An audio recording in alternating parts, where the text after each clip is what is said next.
Good morning, student. We are learning lesson number 3 in history, rural life, and society. In this topic, till now we have learnt about the different settlements introduced by government, the British government, that is the Izaradari system.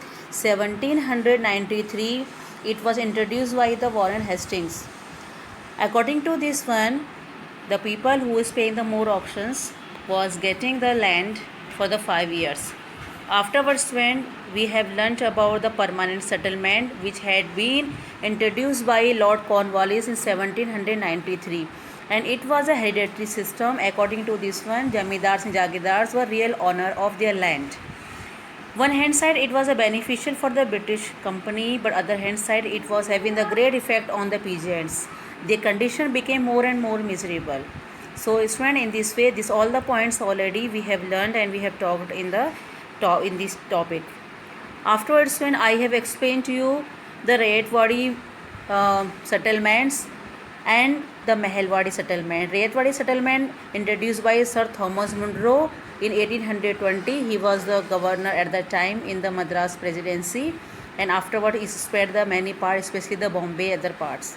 Then it is especially based on the ryots. It means farmers. The farmers were the real owner of their land. Afterwards, I have explained to the Mahalwadi settlement. It has introduced by Hall Mackenzie in 1822. And according to this settlement, the Mahal means the whole village known as a Mahal, and the Talukdar or the Pradhan of the village or the Mahal were the real owner of the land. So till now, student, the various facts I have explained to you. So you also go through and try to understand whatever is given in your book. Now student, today we are going to understand about the peasants revolt. It means now student, if anything is happening with any kinds of person society, so one day is coming when they are just raising their head and they are doing the revolts against someone who is not what is not beneficial for them. If anybody is exploiting them, so it's their duty and it's their right to work according to them.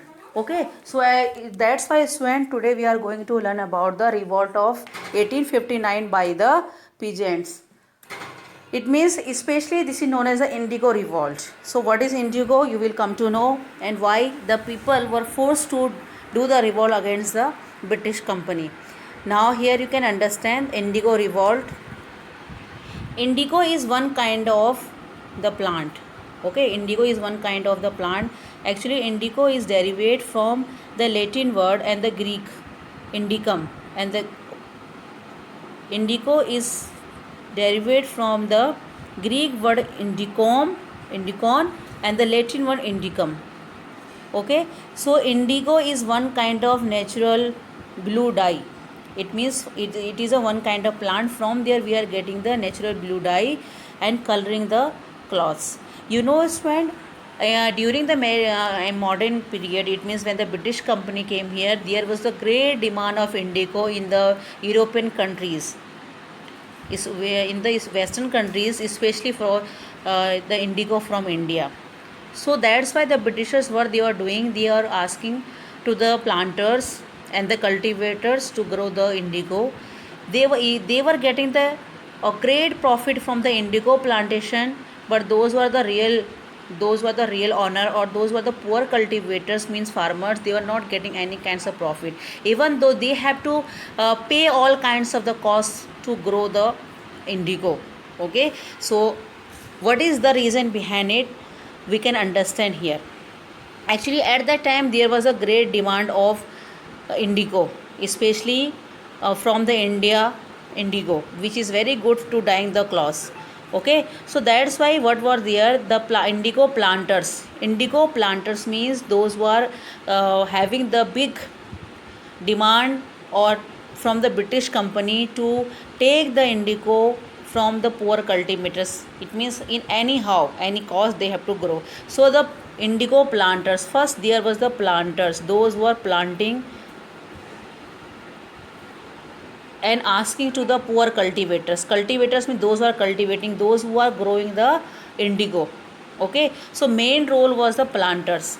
So after I went, after the planter, there were the money lenders also. First is the planters. So planters will ask to the money lenders. Money lenders mean those who are giving the money as a land. Okay, it means the poor farmers are borrowing the money from the money lenders. So in this way we can understand step by step. And first step is the British company.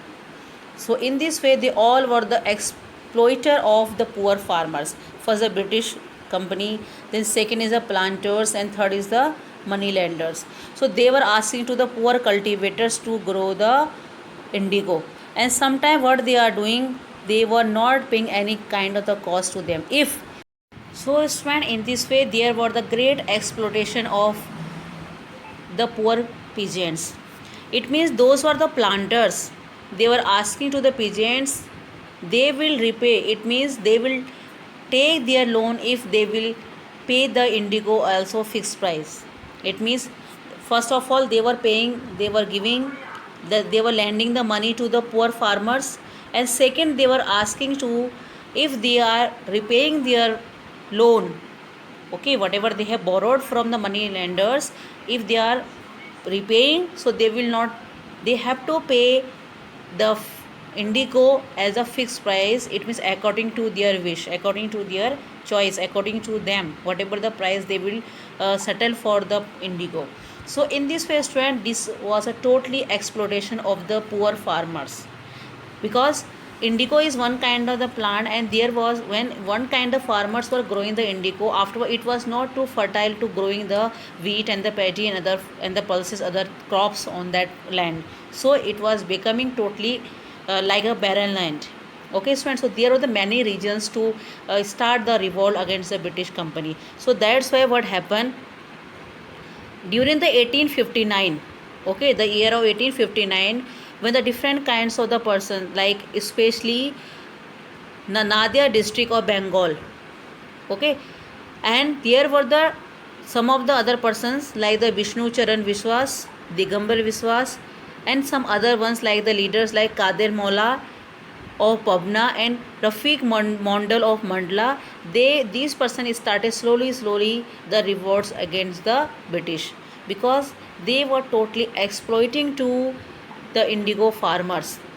Just I have explained to you, one hand side they were not getting the any kinds of the food crops for them, the staple food for them, and the another hand side, whatever the loan they are paying, that is in the much price, but in the return for like in the returning they have to pay the indigo in the fixed price and the low price.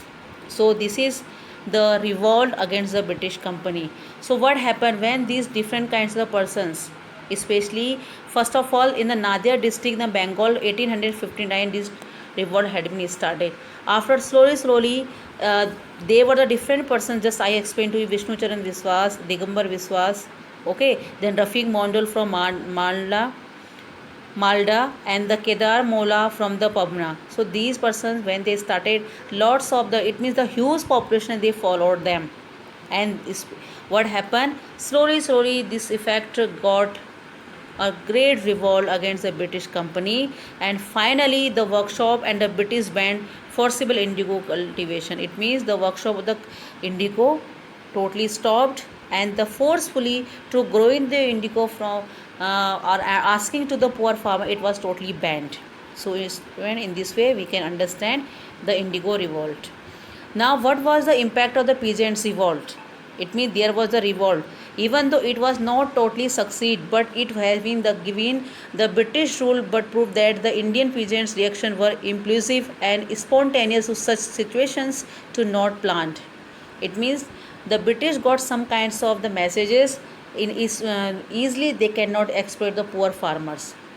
There afterwards the faith, the courage, heroism, and the willingness of make immense sacrifices were no match against the imperialistic power. It means the willing power, just we have talked about the indigo, the few of the persons they came out and others they followed them. So in this way there was a great kinds of revolt against the British rule, if any kinds of the exploitation had been started from the British company. The popular movement and the rebellions of 19th century did, however, reveal the immense power or resistance against imperialism that lay dormant among Indians.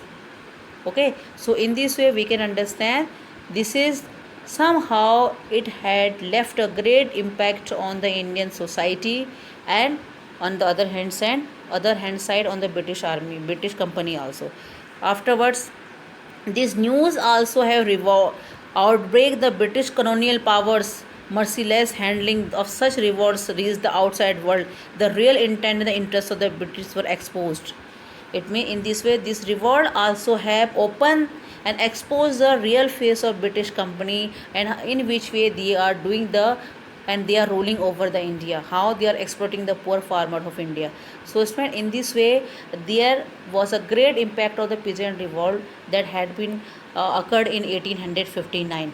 So student, in this way you can understand what is the peasant revolt and what was the main reason behind it, what is the indigo plantation and how the indigo revolt had been started, who are the different leaders and how the different people they followed them. Afterwards we can go through and you can understand what was the impact of the peasant revolt on both sides, on the Indian society also, on the British company also. Okay, so in this way you can understand. Today you are getting the one long answer, one already I have sent you. This question is this is the question number 4. What were the main reasons behind the peasants revolt in 1859? Give a detailed account. So here you can write, first of all I have written just here introduction. From here to here you can write in the introduction, then reasons you can write here. First reason I have given here and second reason it here. Okay, so in this way you can complete this one. So we'll talk and we will take the recapitulation in the next Zoom class. So till then, have a nice day.